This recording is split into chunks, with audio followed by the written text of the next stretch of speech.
আসসালামু আলাইকুম ভিউয়ার্স। আজকে আমাদের ভিন্ন স্বাদের রেসিপি নিয়ে আসলাম, ডাল ফ্রাই রসুন দিয়ে। রেসিপিটা আমার তৈরি।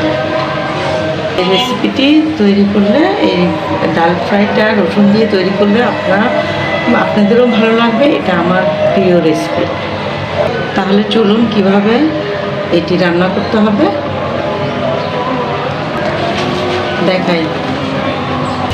নিয়ে নিলাম 500 গ্রাম ডাল, পেঁয়াজ কুচি, রসুন, গোটা রসুন, আর তেলে দেওয়ার জন্য কাঁচা জিরা, তেজপাতা আর 4টা কাঁচামরিচ, লবণ, হলুদ।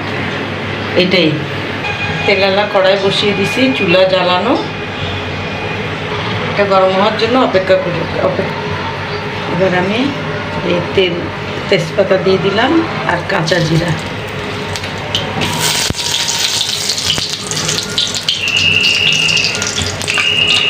তারপরে দিয়ে দিলাম পেঁয়াজ কুচি, গোটা রসুন, মরিচ। হালকা ভাজা হয়ে গিয়েছে। এখন আমি হলুদ আর লবণ দিব।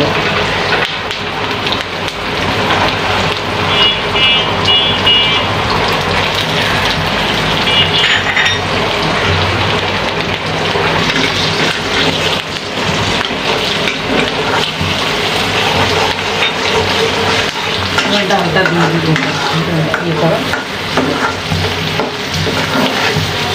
হয়ে গিয়েছে। এখন ডালটা দিয়ে দিব। এটা শুকনো শুকনো ডাল হবে।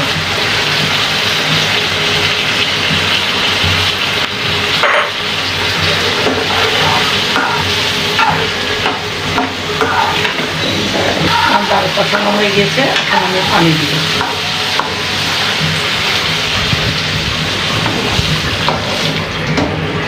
পানি দিয়ে দিলাম। এই পানিতে হয়ে যাবে। আপনারা আপনাদের পরিমাণ মতো করে ডাল অনুযায়ী পানি দিবেন। আপনারা যেভাবে যেমন করে খাবেন। আমার ডালটা ফুটে উঠে গেছে।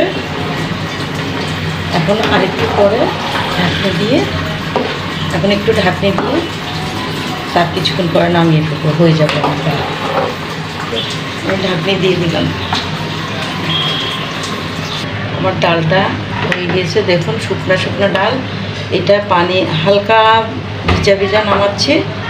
দেখবেন একদম ঝরঝরা হয়ে যাবে। ডাল ফ্রাইটি নামিয়ে গেল আমাদের রসুন দিয়ে ডাল ফ্রাই। আপনারা চাইলে বাসায় এই রেসিপিটি তৈরি করতে পারেন। একবার আনলে সবাই মজা করে খাবে। আজকের মতন বিদায় নিলাম। আসসালামু আলাইকুম।